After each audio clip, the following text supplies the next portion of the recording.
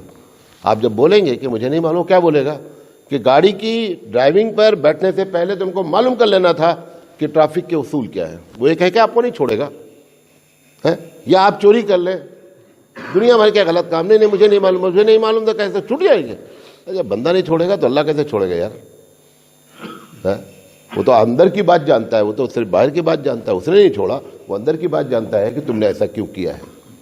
اللہ تعالیٰ سے دعا ہے کہ اللہ تعالیٰ کہنے سے زیادہ عمل کرنے کی توفیق عطا فرمائے۔ وآخر دعوانا الحمدللہ رب العالمین۔